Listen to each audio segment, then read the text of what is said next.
thank you again for being here. As operations continue, I remain deeply grateful for the service and determination of 2.8 million members of our joint force, each of whom are serving something greater than themselves. Every day, those deployed, and in many cases, those at home who are deploying forward and bomber pulses and others, put themselves in harm's way, and we owe them a deep debt of gratitude. I remain especially grateful for our fallen who gave the ultimate sacrifice. We'll never forget their valor and their determination to do something greater than themselves. And each day we continue to earn what they've given to us. This morning I want to share that yesterday the Joint Force had the honor of participating in the burial of Colonel Clarence Emil Bud Anderson, who passed away in May of 2024 at the ripe old age of 102. He was laid to rest in Arlington Cemetery yesterday morning alongside his wife of 70 years, Eleanor, who he married on February 23rd, 1945. She passed away in 2015 at the age of 92.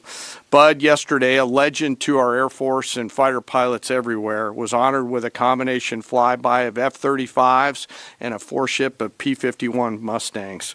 He was one of the most prolific flying aces of World War II and the highest scoring P-51 ace with 16 and a quarter kills in his squadron and in his group. And he served from 1942 to 1972, and his last combat tour was flying F-104 Thunder Chiefs over North Vietnam. For anyone that had the chance to meet Colonel Anderson, you knew what an incredibly special man he was. And that's true for each and every one of our World War II vets who become fewer and fewer with each passing day.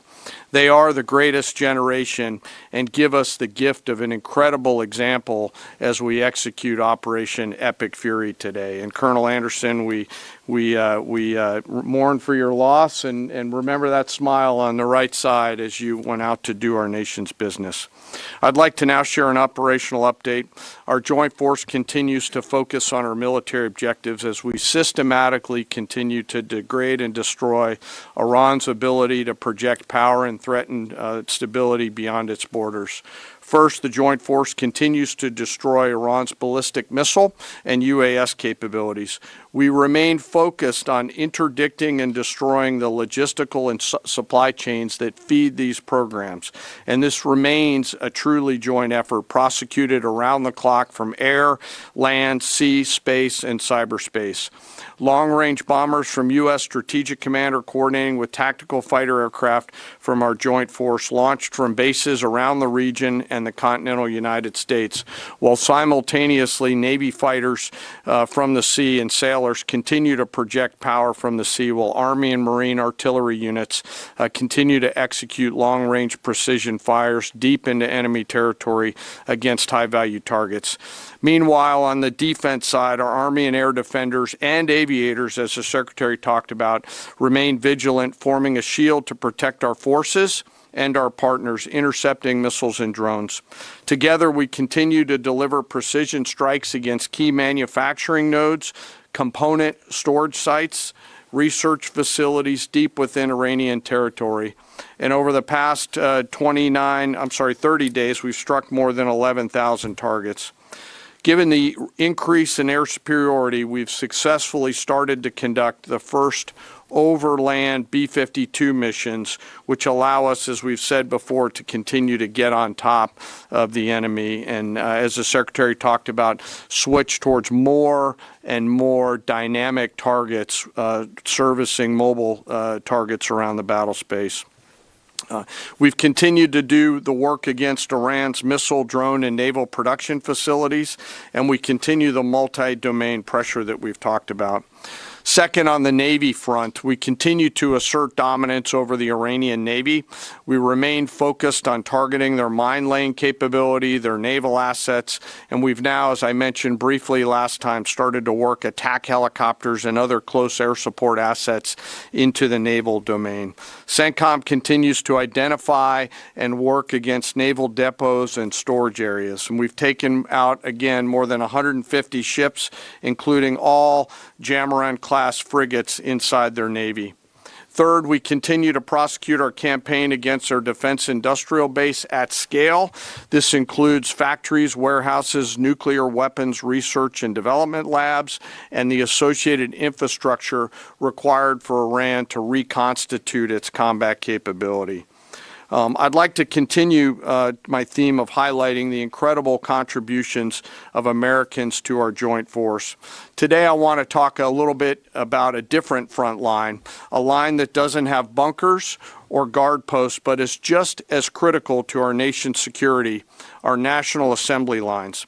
Today I want to recognize a group of Americans who live at the beginning of our nation's combat power, the Americans who actually make our weapons, both inside our defense industrial base, but even more broadly inside our national industrial base.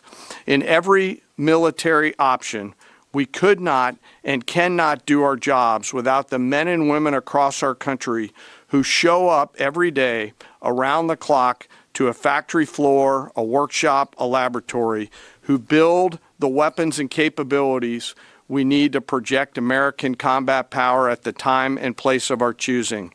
These great Americans, and I've had a chance to spend some time with them when I was in the private sector, are the core of American combat power. They're the machinists running high-tech CNC machines, cutting raw blocks of metal into incredibly precise parts. They're the assembly workers painstakingly taking a kit of parts and turning that into a complex guidance system or precision munition or a rocket motor or building a jet or submarine. Or they're quality assurance technicians who ensure that when a warfighter pulls a trigger, the weapon works every time. This can be and is tough and gritty work. It's not a quiet office and a desk with paper, and there's nothing wrong with that, but this is exactly the way this group of Americans likes it. I know this. I've seen it myself, and I remain deeply honored by that gift.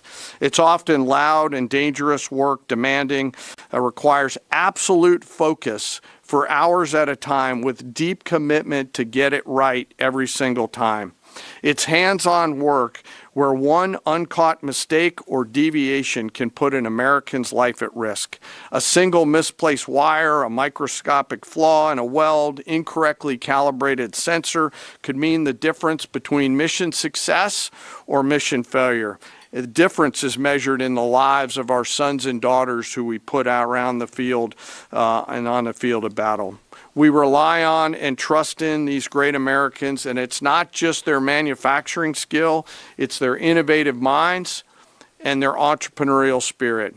From those who build exquisite capabilities down to the mom and pop machine shops all over this great country, they live at the beginning of and the core of America's combat capability, constantly adapting, constantly improving, constantly learning.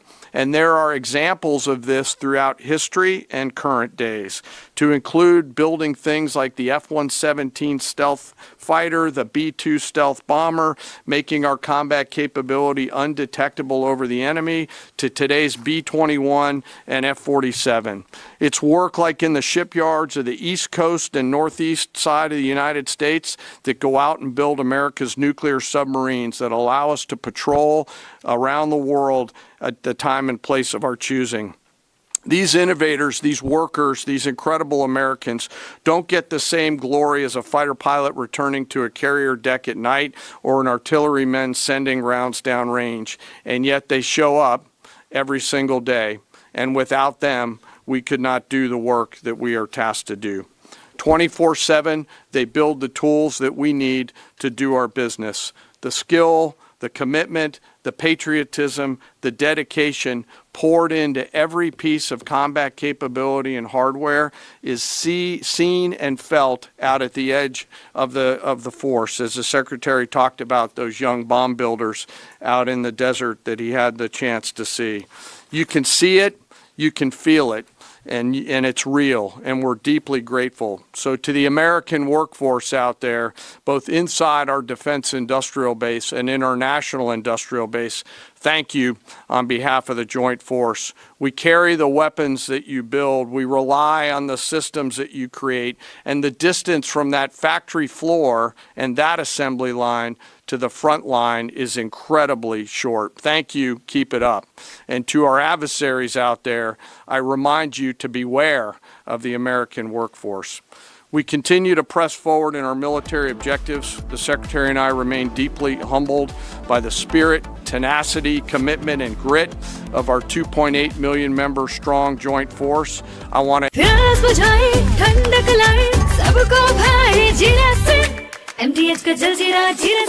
जीरा सिर्फ असली refreshing, असली स्वाद, असली मजा।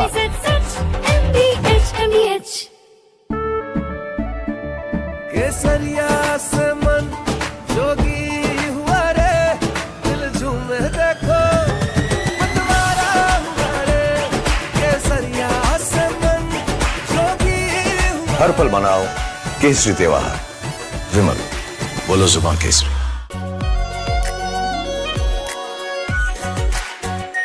Are pure shahi paneer masala, delicious, healthy everyday. हमें धीरज के साथ, संयम के साथ, शांत मन से हर चुनौती का मुकाबला करना है। इसलिए मैं देशवासियों से भी कहूंगा कि हमें हर चुनौती के लिए तैयार रहना ही होगा। जैसा कि हम देख रहे हैं कि इस युद्ध को लेकर पल पल में हालात बदल रहे हैं।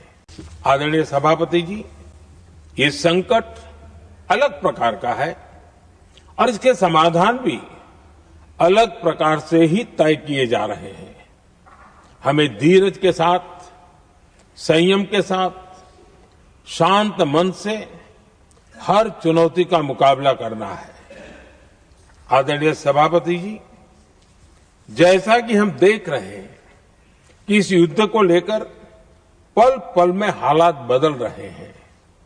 इसलिए मैं देशवासियों से भी कहूंगा कि हमें हर चुनौती के लिए तैयार रहना ही होगा। इस युद्ध के दुष्प्रभाव लंबे समय तक रहने की प्रबल आशंका है, लेकिन मैं देशवासियों को भरोसा देता हूं, सरकार सतर्क है, तत्पर है।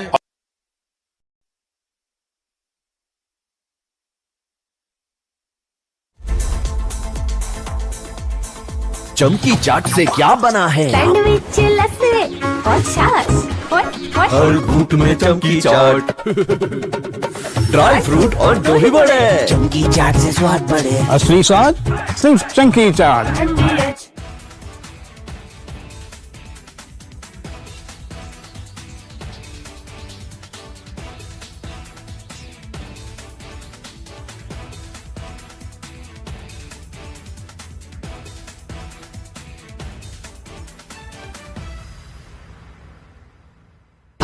प्योर सूजी पास्ता उबालो, मिलाओ और खाओ। 8 मिनट में तैयार। क्या टेस्ट है सबका राजा are pure masala.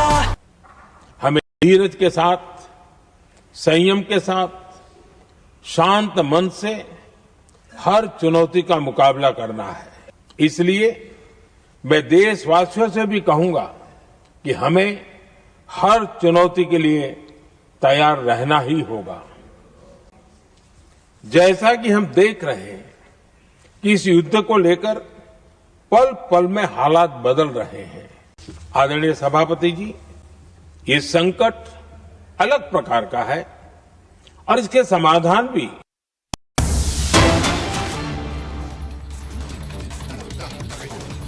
As we stated very clearly, the first thing we did was set up a defense and make sure our defensive capabilities were maxed out before any of this even started. That included fortifications as much as possible, but it also included disbursement. If all of our people are in one place, you could imagine why that's a big problem. So dispersing is part of that defeat. Alongside that disbursement is more and more bunkers. And I can tell you, talking to base commanders, talking to our allies in Israel, talking to others, rapidly fielding that and then improving those positions is a theater priority, no doubt, as are the air defenses and the layered air defenses. It's not just Patriots and THAADs, it's fighters and defensive caps, it's other kinetic defeat systems, it's electronic warfare. So the defense of our troops and our assets is max. I will say on some of those other assets you talked about, air wings, airframes, there's some things adversaries are doing to provide info and intel that they shouldn't. We're aware of it. And ultimately, we move things around and don't. One of the biggest principles you learn in the military is to not set patterns, predictable patterns. And so commanders are working hard to adjust in real time with those systems and make sure they're in the right places and not easily targetable. Jillian. Thanks, Mr. Secretary. The U.S. and Iran appear right now publicly to disagree about whether there are these negotiations ongoing. What impact does that have on military strategy? Does it have any bearing at all? And General, the President wrote yesterday that the U.S. might destroy Iran's electricity generating plants and oil wells. Those are his words before ending this operation. Is there a way to do either of those things without seriously jeopardizing or seriously harming civilians? So on the talks, I can tell you, having been with Steve and Jared and the Vice President and Marco and many others yesterday, they are very real. They are ongoing. They're active and I think gaining strength. And we appreciate that. As I said in my remarks, we would much prefer to get a deal. If Iran was willing to relinquish material they have and ambitions they have, open this, great. That's the goal. We don't want to have to do more militarily than we have to. But I didn't mean it flippantly when I said, in the meantime, we'll negotiate with bombs. Our job is to ensure that we compel Iran to realize that this new regime, this regime in charge, is in a better place if they make that deal. And so we'll continue. We're working hand in hand, but the primary effort is a deal. We want that deal to be accomplished if at all possible. If not, then we're prepared to continue. Secretary, what happened at Go ahead, Mr. Chairman. Yeah. Thanks for the question. We're always thinking about those considerations and develop options to be able to mitigate those risks pursuant to the normal practices that we do in the military. So. Thank you, Mr. Secretary. I know you slightly addressed this already, but just on the Strait of Hormuz, is opening the strait an essential objective to Operation Epic Fury, or is that the job of those other countries? And then secondly, without asking you to comment on things that you can't talk about, what is your message to Americans who love the president and strongly believe in him, but are very worried about this notion of boots on the ground? Well, first on the Strait of Hormuz, our core objective from this podium, from day one, from me, from the chairman, from the president, from the vice president, from Secretary Rubio and others have been clear. Defense missile production and missile programs, so their entire missile program, defense industrial base and production ability to build, and Navy and power projection. So those have been, and then of course, wrapping it all is Iran's never going to have a nuclear weapon. So those have been very clear. Defeating the Navy is a core part of ensuring they can't project that kind of power. But ultimately, I think the president's truth this morning lays that out very well, that this Strait of Hormuz issue, which we've set the conditions for success, and we will make sure Iran knows that very clearly, is not just a United States of America problem set. We've been willing to lead. President Trump's led the entire time. But it's not just us. So ultimately, I think other countries should pay attention when the president speaks. He's proven that when he speaks, he means something. And he's pointing out, you might want to start learning how to fight for yourself. It's something some of us have been saying for quite some time. You can't just have flags, you have to have formations. You can't just have a few ships, you have enough to affect change. Those things matter in a dangerous world with ascendant adversaries. That's why the chairman's talking about our industrial base. That's why we're launching the Arsenal of Freedom tour to revive our defense industrial base. President Trump doing it in a way that nobody else has. As far as President Trump and boots on the ground, I don't understand why the base, which they have already, they understand, wouldn't have faith in his ability to execute on this. Look at his track record of pursuing peace through strength, America first outcomes. What he's simply saying, and it's exactly true, and I've said from this podium too, we're not going to foreclose any option. You can't fight and win a war if you tell your adversary what you are willing to do or what you are not willing to do, to include boots on the ground. Our adversary right now thinks there are 15 different ways we could come at them with boots on the ground. And guess what? There are. So if we needed to, we could execute those options on behalf of the President of the United States and this department. Or maybe we don't have to use them at all. Maybe negotiations work, or maybe there's a different approach. But the point is to be unpredictable in that. Certainly not let anybody know what you're willing to do or not do. But if anybody has internalized the lessons of Iraq and Afghanistan, as the first one, President Trump, to call them out for what they are, he's not going to repeat those lessons. And I think I've been very clear about that from the podium. Yes. Thank you, Secretary Hegseth. A question for you and then a question for General Kane. You said we're a month into the Operation Epic Fury. How long until the objectives are achieved? And is there a scenario where a deal is struck before the objectives have been achieved? And then for General Kane, there's been lots of media coverage that suggested a ground invasion is imminent. What other purposes might the soldiers and the Marines who have been deployed over to the Middle East serve in this conflict? Well, just like the previous question, it's sort of military 101. Don't tell your enemy what you're willing to do or not do, and don't tell your enemy when you're willing to stop, especially an enemy that likes to hide in bunkers and try to hoard their missiles and hope you'll wait you out.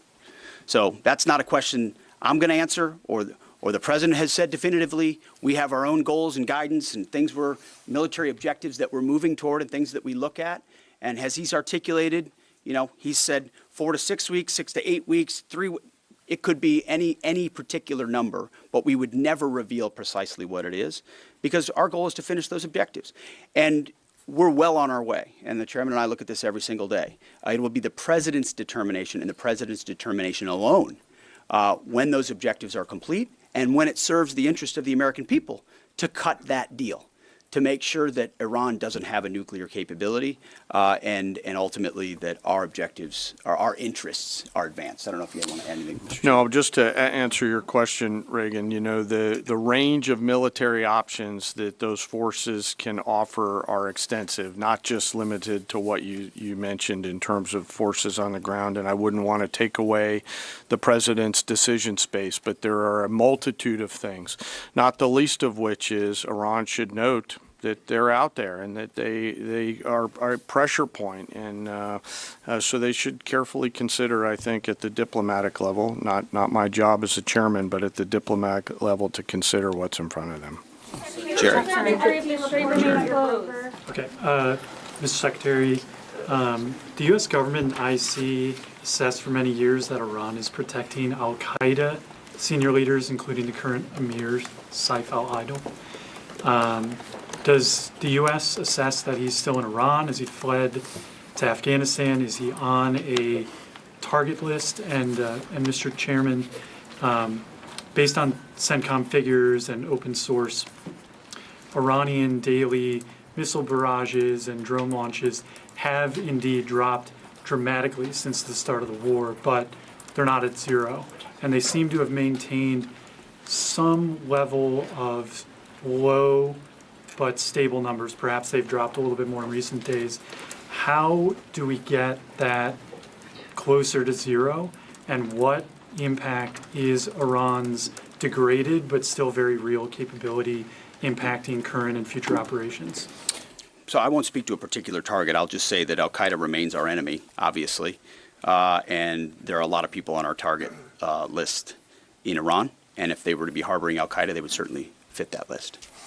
Just quickly, the mobile targets that they have that we continue to service, as the Secretary talked about, the 200 hits that were done last night, that's one component of continuing to lower that. The second and more long-term impact that we're having is the strikes against their defense industrial base at scale, which will not allow them to reload after that. So we do continue to see it trend down. They are still shooting, and we do continue to exert significant pressure against both sides of that system. Mr. Secretary, thank you for the question. Do you still believe, you said previously that the Iranian leadership would surrender. Do you still believe that? And is the United States still committed to NATO's collective defense? And to Chairman Kane, could you give us a sense of your thinking about the legality of striking desalinization plants if the President were to order that? I will just say that any mission that ends on our terms want to call it a surrender, call it a defeat, call it what you want. We remain committed to a conflict that ends on our terms and the president's terms. There's no doubt about that. And as far as NATO is concerned, that's a decision that will be left to the president. But I'll just say a lot has been laid bare. A lot has been shown to the world about what our allies would be willing to do for the United States of America when we undertake an effort of this scope on behalf of the free world. These are missiles that don't even range the United States of America. They range allies and others, and yet when we ask for additional assistance or simple access basing overflight, we get questions or roadblocks or hesitations. And the president's pointing out, you don't have much of an alliance if you have countries that are not willing to stand with you when you need them. And he's simply pointing that out. And ultimately, it'll be his decision of what that looks like after this is complete. I'll just won't talk about any particular target. This really builds on Jillian's question, too, that I don't think I completely answered. But, you know, the joint force is the most professional force in the world. And we have numerous processes and systems to carefully consider the whole range of considerations, from civilian risk to legal considerations with any target. And as targets come before us, we run them through the same process that we always do, and always strike lawful targets in accordance with the normal procedures that we use. Chairman, can you agree no quarter, no mercy for enemy combatants? As ISAF has said. For me? Thank you, Mr. Secretary. Thank you, sir. Thank you, Mr. Secretary. Thank you. I appreciate it. On Sunday, President Trump said that Iran's first regime was all destroyed and the second one is mostly dead. And the third regime that we're on right now has been much more reasonable in negotiations. Do you agree with that assessment, and why? I would defer to the negotiating team there. They're the ones talking to him, but they're getting a back and forth on terms, which is a productive development. We stand right there next to our negotiating team, always willing and prepared to put them in an even better position. Thank you very much. Appreciate it. Thank you. Thank you. Wartime speed. The feeling was the exact opposite of the rotational units year after year in the wars in Iraq and Afghanistan that we're so familiar with. In those wars, it was always about the next rotation, never knowing when the mission would end or exactly what the mission was, year after year. Not with epic fury. I witnessed urgency to finish the job, urgency to... The upcoming days will be decisive. Iran knows that, and there's almost nothing they can militarily do about it. Yes, they will still shoot some missiles, but we will shoot them down. Of note, the last 24 hours saw the lowest number of enemy missiles and drones fired by Iran. They will go underground, but we will find them. We recently destroyed another one of their command bunkers. Leaders forced to flee. No water, no power, no oxygen, no command and control. Their faith in their caves diminishing. I asked each young American, what do you need? And nobody said better equipment. Well, over the weekend, I had the opportunity to visit our troops fighting in Operation Epic Fury. We were on the ground, in CENTCOM on Saturday for about half the day. For reasons of operational security, so those troops are not targeted, the places and bases will not be named. Suffice it to say, the trip was an honor. I had a chance to bear witness, and I witnessed the best of America. I witnessed warriors, a brotherhood of men and women, warriors all, active duty, guard, and reserve, united in their love for each other, their shared purpose, and their commitment to the mission. I witnessed sheer competency. I watched a private first class confidently calling out an enemy missile trajectory to a room full of officers. Everyone focused. The room was locked in. 2 enemy missiles successfully shot down. I spoke to Air Force and Navy pilots on the flight line who every day both deliver bombs deep into Iran, but also shoot down drones defending their base. Many had just returned from the skies of Iran and Tehran. I put on a headset and spoke to one crew in the cockpit, locked and loaded, each and every day. I witnessed ingenuity, American ingenuity. I met the young Army officer who figured out how to neutralize maneuvering enemy missiles, saving countless lives. His commander confirmed that the whoops and cheers erupted in the Tactical Operations Center when his new approach was first successful. I met the Air Force intel analyst who refines target packages faster than the enemy can adapt. I actually gave him my card and told him to keep me posted on the ground truth. I did the same with his boss, a colonel with a heart the size of Texas and a beautiful deployment mustache to match. I witnessed lethality. I met a junior airman as the sun was going down and a chill was setting on the tarmac, who, when asked what they needed, she simply looked up at me with a sly smile on her face and said, "More bombs, sir, and bigger bombs. We will happily oblige her." I met the Army targeting team who found and sunk the pride and joy of the Iranian Navy, their fighting position plastered with images of sunken enemy ships. And I witnessed urgency. Right when we landed, another C-17 landed just minutes after us. And within 30 seconds of the aircraft coming to a full stop, a team on the ground pulled up and the cargo was being uploaded. Wartime speed. To a man and to a woman, on the ground, in the air, on the flight line, and in the TOC, I heard, "We want everything faster, higher op tempo, wartime speed." The feeling was the exact opposite of the rotational units year after year in the wars in Iraq and Afghanistan that we're so familiar with. In those wars, it was always about the next rotation, never knowing when the mission would end or exactly what the mission was, year after year.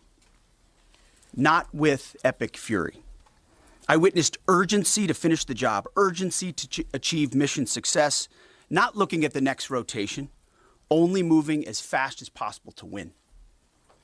I got a chance to troop the line, to witness firsthand what we already know is true. Spoke to all ranks and all services, none of whom knew we were coming. It was not rehearsed or scripted. Sometimes we just wandered. What I witnessed was motivation. It was sheer mission focus.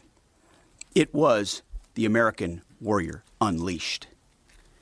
It was the kind of warfighting American spirit that comes with a clear mission against a determined enemy. A crew chief we flew with summed it up nicely. He said, "It's been a busy few weeks, sir. Tough stuff. But I'm so honored to be called up. This fight is long overdue. We need to address it for our kids. We cannot pass the buck. Please thank the president from us." I heard that time and time again. I asked each young American, "What do you need?" And nobody said better equipment. Nobody said more comfortable living conditions. Nobody said send me home. Well, of course, eventually we want all those things. They do too. But what those Americans said to me, young and old, officer and NCO, male and female, black and white, was, "Let's finish the mission. Get us even more bombs, bigger bombs, more targets. Let us finish this." In fact, Admiral Cooper noted this morning that the 3 Air Force captains shot down by Kuwaiti-friendly fire early in the fight, weeks ago. They never left the theater. All dropped bombs over Tehran last night. These men and women live the Iranian threat every day, incoming missiles and drones, and know what a world looks like, what the world would look like if Iran had the most dangerous weapons in the world, a nuclear weapon. As President Trump has said time and time again for years, and in this administration, Iran cannot have a nuclear bomb, and they won't. These troops, they want to finish this fight for their kids and their grandkids. This is about history. This is about legacy. Success matters. And because of this president and these Americans, we're closer than ever before to winning. President Trump is doing what no other president had the guts to do. Previous presidents were all talk. He's all action. On the battlefield, because of the latitude the president has given us, American firepower is only increasing. Iran's decreasing. We have more and more options, and they have less. Just 1 month in, only 1 month, We set the terms. The upcoming days will be decisive. Iran knows that, and there's almost nothing they can militarily do about it. Yes, they will still shoot some missiles, but we will shoot them down. Of note, the last 24 hours saw the lowest number of enemy missiles and drones fired by Iran. They will go underground, but we will find them. We recently destroyed another one of their command bunkers. Leaders forced to flee, no water, no power, no oxygen, no command and control. Their faith in their caves diminishing. The latest intel is clear out of CENTCOM. Our strikes are damaging the morale of the Iranian military, leading to widespread desertions, key personnel shortages, and causing frustrations amongst senior leaders. Just last night, we had 200 dynamic strikes alone. Dynamic strike is a strike where a pilot leaves and during their flight they get a new target set based on real-time intel given to them. A new launcher, a new location, a new troop formation. A dynamic target is one that changes while you're in the air because of improved intelligence. 200 dynamic strikes alone, in addition to the pre-planned targets. The video the president posted last night of Isfahan, an ammo depot struck by U.S. bombers. You see, you don't get to see many of those videos because, as a reminder, Iran has still shut off the internet to 99.9% of its population. But if Iran is wise, they will cut a deal. President Trump doesn't bluff and he does not back down. You can ask Khomeini about that. The new Iranian regime should know that by now. This new regime, because regime change has occurred, should be wiser than the last. President Trump will make a deal he is willing, and the terms of the deal are known to them. If Iran is not willing, then the United States War Department will continue with even more intensity. Standing here this morning in this briefing room, in my mind's eye, I'm actually looking out at the groups I met this weekend. The pilots, the logisticians, the intel analysts, the targeters, the sustainers, the flight crews, the air defenders, the base security, those maintainers who we walked up at sunset with the chill in the air on the flight line. May God watch over all of them, each day and each night. May his almighty and eternal arms of providence stretch over them and protect them and bring them peace. In the name of Jesus Christ, and amen.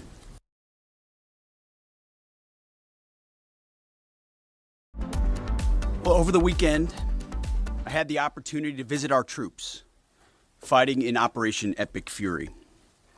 We were on the ground, in CENTCOM on Saturday for about half the day. For reasons of operational security, so those troops are not targeted.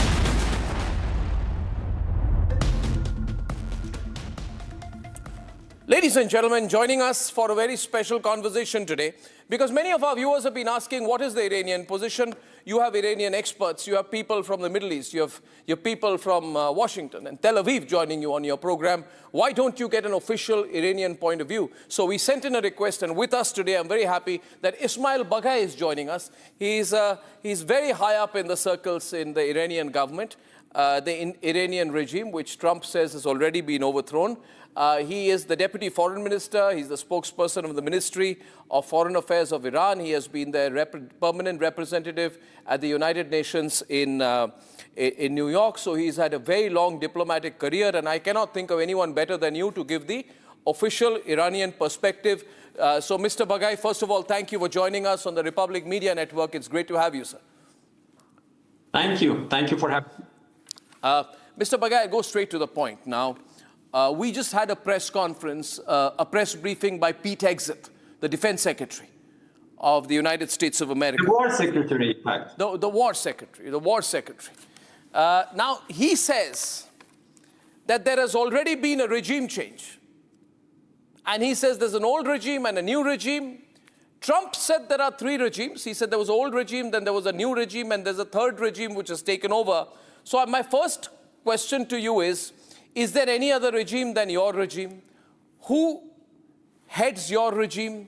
Is there an alternative group of people from Iran who, to your information, are having a back-channel dialogue, an advanced back-channel dialogue with the Americans? Let's see what is happening. Regardless of all the rhetorics, all the contradictory remarks,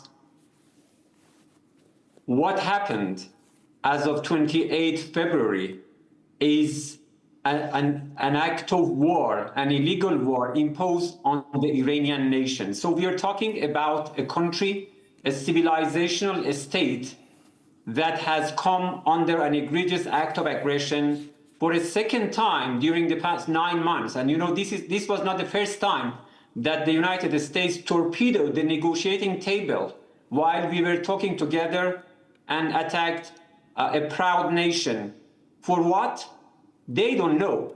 They said because there was an imminent threat from Iran. Then Pentagon immediately rejected that. They said there was no imminent threat. They talked about Iranian nuclear program, Iranian nuclear weapon, something that has never existed. Our nuclear program has been absolutely peaceful. And by the way, in June, they claimed that they obliterated Iran's nuclear program. Everyone has come to recognize that this is a war of whims. This is an illegal war imposed not only on Iran, but also on the whole region, with the consequences for the whole international community. We are a united nation. We are a government that is coming from a popular revolution in 1979 as part of our right to self-determination. So whatever they say, they can say it for themselves, but what is clear is that we are a nation of resilience. We are a government that is coming from a popular revolution, and this is an efficient, sophisticated system, despite the fact that they assassinated our leader, our commanders. The whole nation is united in defending our territory, our sovereignty, and our dignity against this barbaric act of aggression. But who is speaking to the United States of America? Because Trump claims that there is a negotiation going on, and he said that those who are negotiating with him have, as a gesture of goodwill, promised to send 20 boats full of oil through the Straits of Hormuz. He has shown that he's been talking about this as some kind of proof that there is a negotiation going on, which is being officially denied by you. Look, there has been communication, there has been messages sent through mediators, including Pakistan, to Iran, requesting for diplomacy. But you can imagine what would be the reaction of not only Iranians, but also the whole international community toward the Americans' claim of diplomacy. We have already experienced that diplomatic overture with them. In June, they attacked Iran when we were negotiating, just 1 day or 2 days before the 6th round of negotiation. This time, on 28 February, just 2 days after we negotiated and we agreed to meet again in Vienna for discussing the technical details of a possible agreement, again they attacked Iran. So whenever they talk about diplomacy, everyone should approach it with a lot of suspicion. But apart from that, as I said, yes, there has been a communication, messages sent via mediators to Iran. Our position has been very clear. While we are under constant bombardment and missiles, our nation is focused on defending itself. When was the message sent? Through Pakistan? I think it's for some days now, around 1 week. Around 1 week back. And may I ask you, Mr. Minister, what was the core message that was sent? Were there terms? It's been talk about 15 points. Was it very specific? What was the message sent? I'm sure you do not expect me to go into details. Unlike Americans who like to talk about everything in public, we are not negotiating in public. As I said, there is no negotiating at all between Iran and the United States at the time because of the past experiences we had. But one thing is clear. Those messages that we have received from the mediators are clearly exhibiting their maximalist, unreasonable demands. And that's why Iranians are approaching those messages with a lot of suspicion. Again, what we are doing right now is just to not let any distraction, not to let anything distract us from the sacred work of defending our territory and our sovereignty against this act of aggression. Just to follow up to that, you call these maximalist and unreasonable demands, and you've said you obviously cannot share all details with me on a television interview. But may I ask you, what is the message that you sent back? As I said, our authorities have been discussing about those messages, and as soon as we decide to relay our messages through the mediators, we will do that. So the question is, Mr. Bagai, if I can follow through on that. The Americans have been suggesting, specifically President Donald Trump has been suggesting that he's speaking to someone apart from your regime, like not part of your existing government. He seems to suggest that this conversation, back channel or whatever diplomacy is going on, is happening with someone who has control of the situation, but is not part of your core group of the Islamic regime headed by Mojtaba Khomeini. He seems to suggest that it is someone else, suggesting some other person, who is having this conversation with you and who is likely to either not be part of you, away from you, or who can be an alternate power center who the Americans can place in charge. Some Delcy Rodriguez kind of figure, the reference I'm making to in the Venezuela case. Is there someone else, or are they talking to you? I just want to be totally clear on that. Are they talking to you indirectly, or are they talking to someone else who you don't know?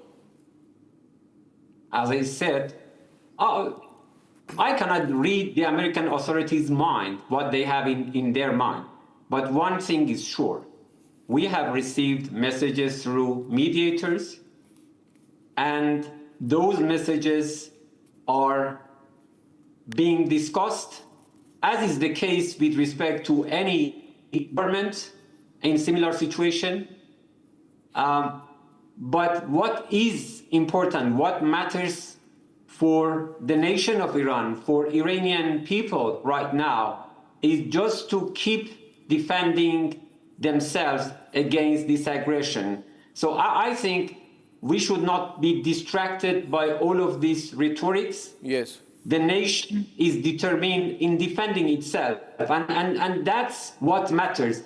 That shows that the Iranian people are united in defending their territory, regardless of what they think or their wishful thinking about the situation in Iran. Yeah, just so that you're such a seasoned bureaucrat, you measure every word.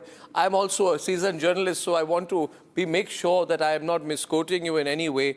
When you say, and please forgive me for going on about this again and again, but when you say we have received messages, would I be right in reporting that it is the Islamic regime of Mojtaba, headed by Supreme Leader Mojtaba Khomeini, which has received the messages? Which would can I request, please, not to use regime, because they are using this government. I'm sorry. Let's not go. The government. Yeah. So the Islamic government. The Islamic government of Supreme Leader Mojtaba Khomeini has received these indirect messages. Would that be appropriate to say that? We are talking about the United Islamic Republic of Iran, that represents the nation of Iran. Yeah. So we have one government in place in Iran that represents the whole nation. And that whole nation, represented by the Islamic Republic of Iran, represented by our brave armed forces, represented by the Ministry of Foreign Affairs, are all united in defending Iran. And as I said, for the time being, everyone is focused on defending Iran against this unprovoked, unwarranted act of aggression. That's okay. That's absolutely clear. Why is Donald Trump then denying that he's trying to reach out to you? Why is the American president denying that they are trying to have a conversation with you? Why this? Again, you see, I don't know. It's for the international community, for your audience to judge. But again, I think all these contradictory remarks show one thing, that the American authorities, the American administration really don't know why they have started this war in the first place. This is an illegal war imposed on the whole region with dire consequences for the whole international community. You may indicate the fact that the whole energy sector across the globe is affected by this war. This is not Iran's fault. This is the fault of those who initiated this war of aggression for no reason. Yes. Now, moving on. Mr. Bagai, is Iran in a position to fight if there is a ground offensive? Question one. Question two, do you expect a ground offensive? There has been a lot of speculation about the ground offensive, and Iran has said, I read your media, the Tehran Times says, welcome to hell. We will send back the American troops in coffins. Is that a resolve? Is that a threat? Is that posturing at your end? And what is your expectation about the likelihood of a ground invasion by the American Marine troops which are hanging around that region? You see, this is a disgraceful war. This is one of the most unjust, dishonorable war that is imposed on a civilization. You can see the pictures behind me. They are 175 innocent students and their teachers who were brutalized, who were killed in cold blood on 28 February in the first hours of their attack against Iran. So they know no boundary in their war of aggression against Iran. We have to be prepared for every scenario. Our armed forces have shown the resolve, the determination to fight back, because we are talking about our homeland unjustly attacked by the United States and Israel. So the whole nation is fully determined to make them regret about their attack and about any eventual ground invasion. So our armed forces should be prepared for every scenario, for sure. What is your intelligence? Are the Americans actually closing in on islands like Karg or Larak or Keshem? Because for the USS Tripoli to come into the Gulf, it would have to first cross the Strait of Hormuz. Do you see that happening? We've been talking about it. The whole world wants to understand today, because this is an important interview, Mr. Bagai. I'm sure people around the world will watch this as well. What is your intelligence? Are the Americans ready to do that? And what is your level of preparation if that were to happen? As I said, when they started this illegal war, they have shown that they are prepared to commit any crime, any illegal action to further their war objectives. So we have to be prepared for every scenario.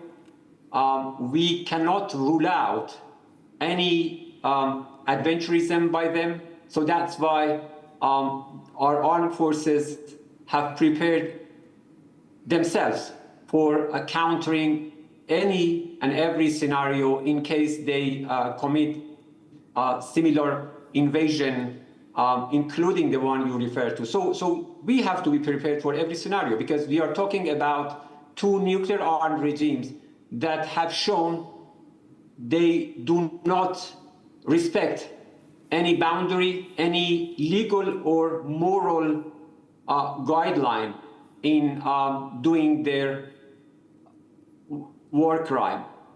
Pete Hegseth claims that your morale is low. He said the morale is low, they don't have many missiles left. The number of missiles being fired is going down because America has a lot of options according to him, but Iran does not have options. He is claiming that you're running out of drones, you're running out of missiles, you're running out of equipment, and that your morale is low. And he has said that you have to take the ceasefire deal now, or there will be 500 bombings on you overnight every time. So your response to that, sir? That's fine. Let them think so. The Iranians have shown that they are a patriotic nation. And everyone knows that this is an unjust war imposed on Iran. So I'm sure that we will demonstrate our resolve to fight for our homeland with all we have. They have already committed this huge mistake by similar calculus, by similar erroneous calculations. They should not have attacked Iran in the first place, because not only this is an illegal war, but also because this is a strategic mistake. So, as I said, our people, our armed forces, the whole nation are prepared for every scenario. How is Mojtaba Khomeini? Trump has been saying that I don't know if he's alive or dead. He's very, very seriously wounded. He's incapacitated. How is Mojtaba Khomeini? Because Trump keeps saying that the second regime was Mojtaba Khomeini. He claims the second regime is over. Now there's a third regime. Can you clarify on record what is his condition? How is he? And how active is he at this time? He is fine, first. Secondly, Iran, the Islamic Republic of Iran, is not a one-man rule. Every Iranian is a leader. Every Iranian has learned to defend their homeland in a very patriotic manner. Look what happened on 28 February. At the same time that they targeted our leader, our supreme leader's compound, also attacked an elementary school in the city of Minab, south of Iran. They killed more than 170 innocent people, okay? And they thought that by assassinating our leader and our high commanders, they would see the collapse of the nation of Iran. This didn't happen, because we have learned through our history, through the past 5 decades in particular, that each and every one of us has our own responsibility toward our homeland. So I'm sure that the people of Iran will teach them a good lesson, that every Iranian will act as if they are a commander, a leader, a soldier. Well, let me tell you this, and I'm taking a little detour from our interview, but let me tell you this, Mr. Baghai, that we were horrified at what happened in Minab. We were horrified at what happened in Minab, and we did ask the Americans that you spoke so much about what happened in Bucha, in Ukraine, where children and innocent people were killed and mass buried. Why do you deny that a tomahawk hit Minab? And I can tell you it's only after 3 days of questionings that the Americans indirectly accepted that they were responsible for that. But what I was horrified by, and so many people were horrified by, was the attitude that this was a corollary or a collateral damage of the war. And may I say this on behalf of all the people across India, and I presumably can speak on most people's behalf, and on Republic, that was terrible, and our deepest condolences to you for what happened to the school children in Minab who were part of a deliberate strike. I just wanted to say that to you personally before moving on to my next question. Can I say something on this particular issue? Yes. This was only the tip of the iceberg. Why is that? Because it was not the only case. It has been happening during the past 32 days. Just New York Times verified the already known fact that a new untested missile was used to attack another similar school or sport hall in La Merde in Fars province. They killed around 20 innocent girls and boys. So this was not a single incident. this was part of a pattern, because you see what their Secretary of War said. They said no stupid rule of engagement, no mercy, no headquarters. Yeah. And according to Geneva Convention, all of these rhetoric signify that they have the intent to commit war crimes. That is the public incitement to war crimes. The fact that the President of the United States threatens Iran with annihilating our energy sector, our desalination plant, our water plants, it means that they are publicly inciting for war crimes. And my friend, this is a reversion to barbarism, to pre-World War II. So I think the whole international community must be alarmed at the level of atrocity and brutality that they have demonstrated for the past 32 days with respect to Iranians. This will not be stopped in Iran. This is alarming because this will create a precedent, a pattern in warfare. And no one will be immune from this pattern, because from now on, there would be no Geneva Convention of 1949 that prohibits targeting of civilians. There would be no respect for the most important pillar of the United Nations Charter, which is Article 2, Paragraph 4, prohibition of the use of force. That's why I'm saying that each and every member of the international community must stand up to this injustice, because this is not only against Iran as a member of United Nations, it is against the whole international community and against the whole civilization. Now, Mike, I take that, Mr. Minister. Now, what is happening? What is your intention with the Strait of Hormuz? You know, the concern is, and where you are getting some negative press and negative attention, is the accusation against you that you will be charging for passage through the Strait of Hormuz. Now, either you will use that to take your geographic access and location to your advantage economically, or you will use it as a global leverage, that countries which are friendly with you, which have good relations with you, let their ships pass. But for countries which are not, you will either block their ships, you will create difficulty in international trade. I think it was Netanyahu or someone in Israel who said that there must be an oil pipeline through the Mediterranean to try and make sure that you do not use your unfair advantage over the Strait of Hormuz to hold one part of the world to ransom. So I really want you, Mr. Bagai, to clarify your position on the Strait of Hormuz. What is your intention? Are you planning to use it as a chokehold for the world? Again, another misrepresentation of facts. The fact is that Iran is a coastal state of Strait of Hormuz, beside Oman. So Oman and Iran are the two coastal states. We have been the guardian of the Strait of Hormuz for the past 5 decades and more than that. The reason why we have decided to adopt certain measures with respect to passage of ships and vessels in the Strait of Hormuz is very clear, because we are at war with the United States and Israel and their supporters. So can we, as the coastal state, allow the warring parties, the aggressors, to abuse this waterway for furthering their act of aggression against Iran? So I think every coastal state in similar situation would take similar measures in order to take care of their national security against these acts of aggression.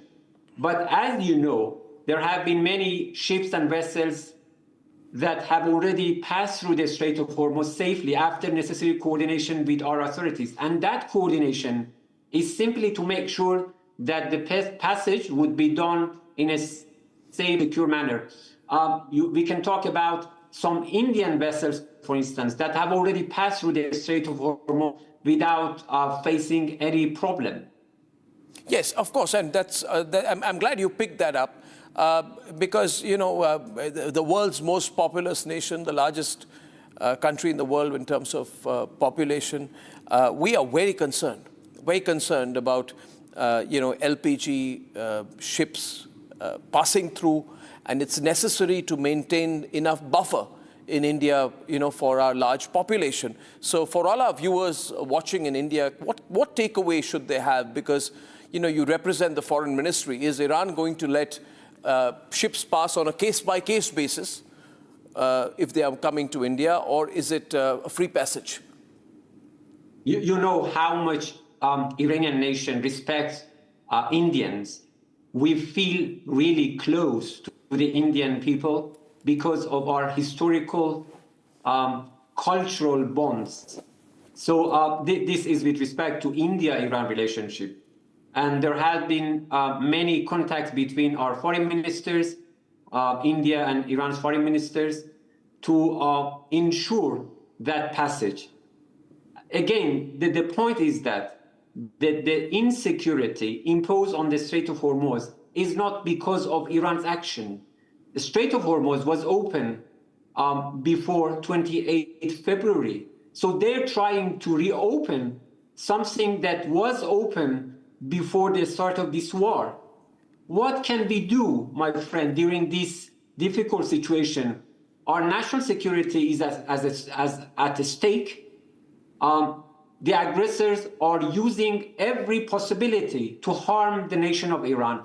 They are abusing the territories of the countries. And this is not a secret, that they have been using their military bases, their military assets that are scattered around Iran for conducting their military aggression against Iran. These measures that have been taken by our armed forces on the Strait of Hormuz is simply to make sure that non-hostile vessels and ships would be able to pass through the Strait of Hormuz without facing any security problem. So they are claiming that the Strait of Hormuz is shut down by Iran. That's not true. As I said, these are the measures taken during wartime in order to make sure that the passage is being done in a safe manner. At the same time, those ships and vessels that are related or belong to the aggressors would not be able to through, because we are concerned about our national security. Those ships and vessels belonging to the aggressors could abuse this waterway in order to inflict harm against Iranians. So it's an important point you've clarified. You've said this is a wartime measure, which does not mean that Iran intends, once the war is over, which we hope will be soon, to permanently or intentionally block the Strait of Hormuz, because that is the way it is being presented by the Americans, that unless Iran is stopped, it will permanently block the Strait of Hormuz. So I'm glad you've clarified that, Mr. Minister. Now, the Americans also say that they, if necessary, will send their warships to open up the Strait of Hormuz. And they've asked for help from NATO countries, which has not been very forthcoming, as you know. But do you think it's possible to do, somebody suggested the idea of joint patrolling. And I said on my program yesterday, how can there be joint patrolling by the Iranians and the Americans of the Strait of Hormuz? Can there be any joint patrolling to keep the area open? Can there be a maritime conflict if America were to try and forcibly push its warships through to maintain passage through the Strait of Hormuz? Again, you see, they are trying to drag everyone into their illegal war. In a way, they try to find new complicit in their war crimes, in the crime of aggression against Iran. And I think every nation must really take care not to be dragged into this trap, because this is a war against a whole nation, a whole region. So I'm glad that the international community is recognizing the fact that this is a war of whims imposed by the United States, perhaps on behalf of Israel against Iran. So that's why many nations refrain from getting into this imposed conflict.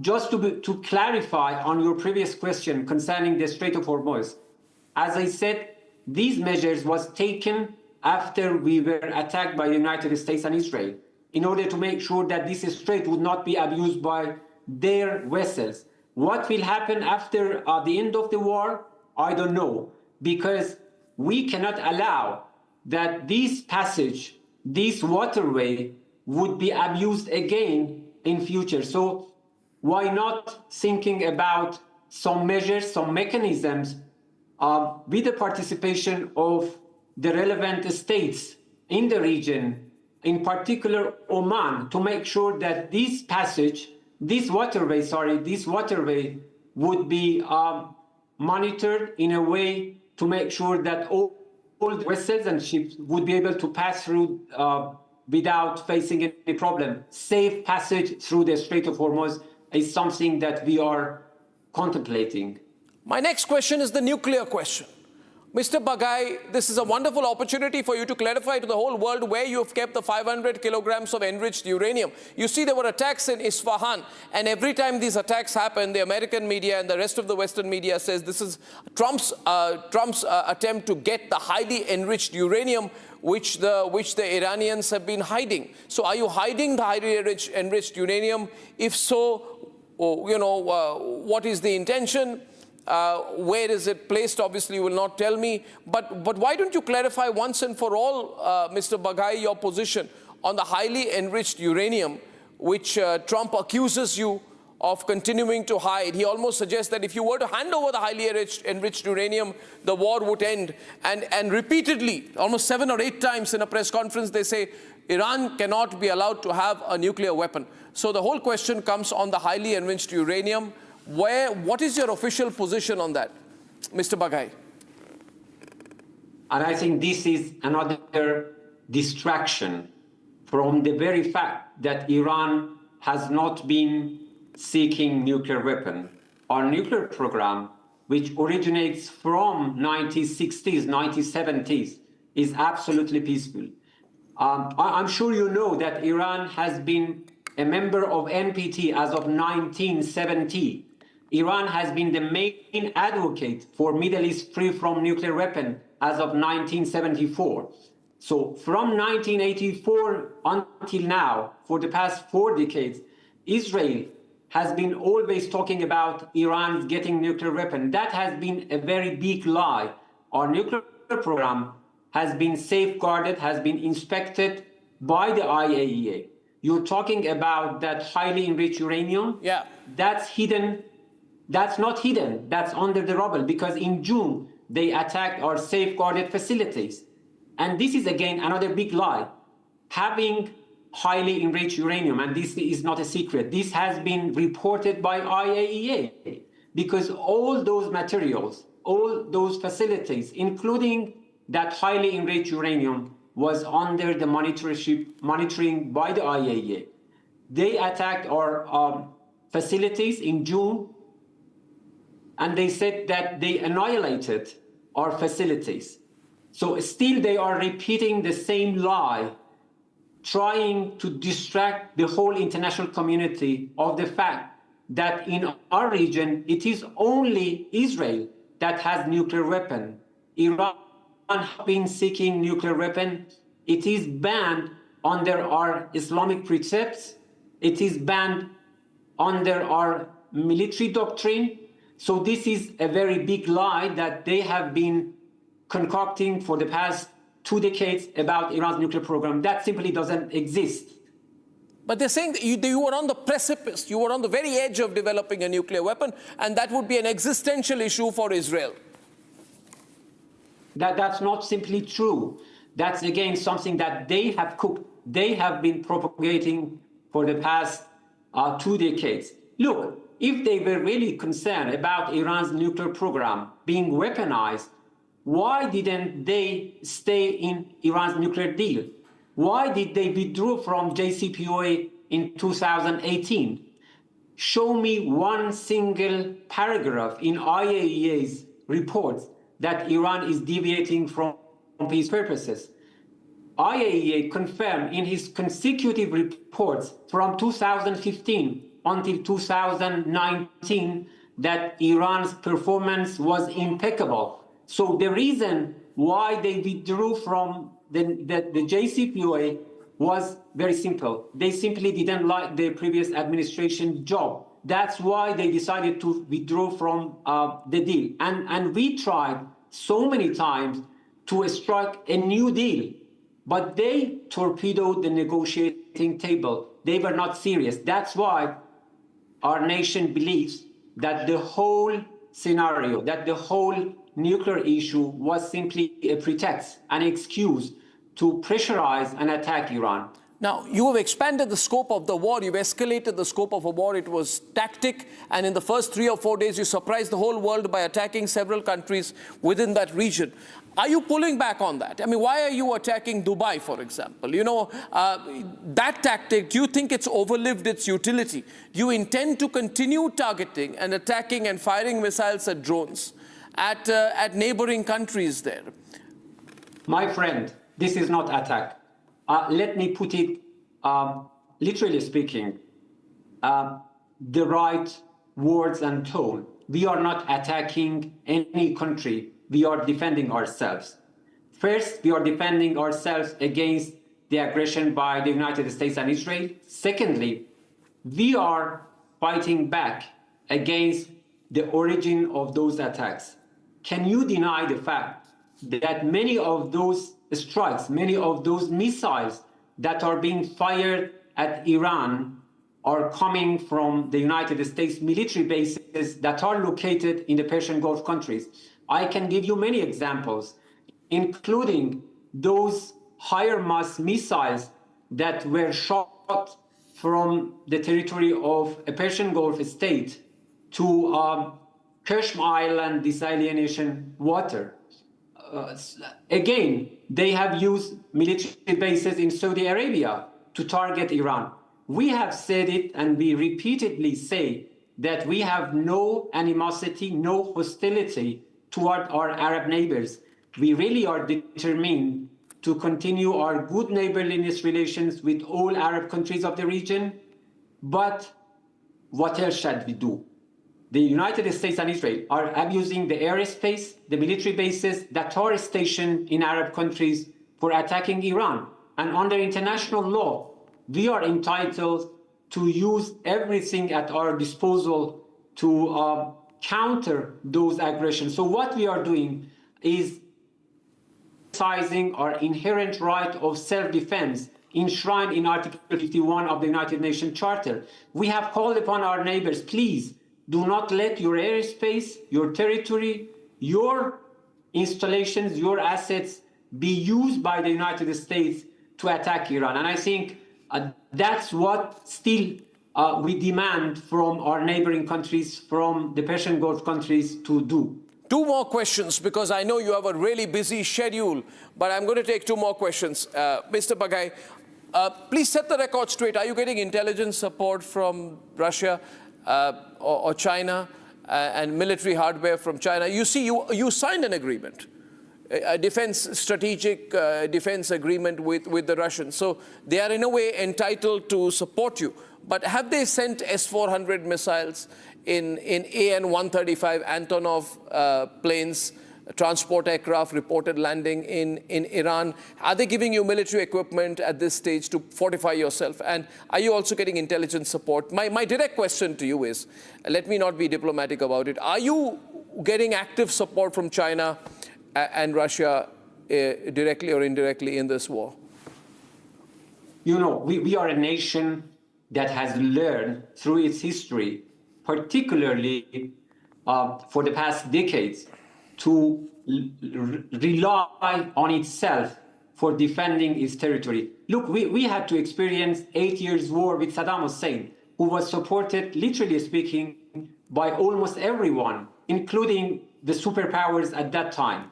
So we learned to rely on ourselves in defending our territories. The missiles, the drones that are being used by our armed forces are all made inside Iran. So again, this war has learned us that we have to rely on ourselves. Of course, we have cooperation with friendly countries, including Russia and China. Yeah. And according to the cooperation agreements we have, we use those mechanisms. But as I said, as far as defense is concerned, we are 100% relying on our own capacities and capabilities. Okay, just, you know, you began by saying that, yes, we have received messages. And you said it clearly that the United Islamic Republic of Iran has received messages through Pakistan for some kind of a mediation into the war. You said that the positions taken by America in this mediation was very maximalist and unreasonable, but you're a diplomat. You know how that's how negotiations start. Both sides take very maximalist positions, and then they find some common ground. Is there a basic message that you can send? Because the whole world, including all of us here in India, want this to end, Mr. Bagai, right? You fought hard, you fought more than any country in the world expected you to fight, and you have won the admiration of several people for punching well above your weight, as was expected by people. However, now, is there a basic condition that Iran would have for the talks, for a effective ceasefire? Like, is there something you would say that can be a condition from your side for there to be talks? You sort of indicated in the beginning that perhaps stopping the bombings would be some such measure, but I wanted you to put it in your own words, sir. Look, this is the second time during the past 9 months that the Iranian nation is coming under these unjust attacks. So we have to make sure that this cycle of negotiation season again, this war would not repeat again. This is very important. We are a responsible nation, not only toward our own people, but also toward our region. So we want to see the whole region in peace. And that's the message the Iranian nations have always trying to communicate to the region and to the whole international community. And that's why, in the first place, we agreed to go to negotiating table, despite the fact that the Americans had attacked us in June. So we acted responsibly. We tried to resolve this issue through diplomacy, but again, they betrayed diplomacy. We have to make sure that this cycle would not be repeated again. What would that be? What would that be? We have to make our enemies regret about their actions. We have to show to them that they cannot act like this, recklessly and arbitrarily launching a war of aggression against Iran, and after some time saying that let's have a ceasefire, prepare for another war, and again targeting Iran. So this cycle, this vicious cycle, which is very bad for the whole region, very detrimental for international peace and security, must stop. And that's why the nation of Iran is determined to fight back as long as it takes. So talks can happen only after the bombings stop? Can you imagine that when a nation is under constant bombardment and attack,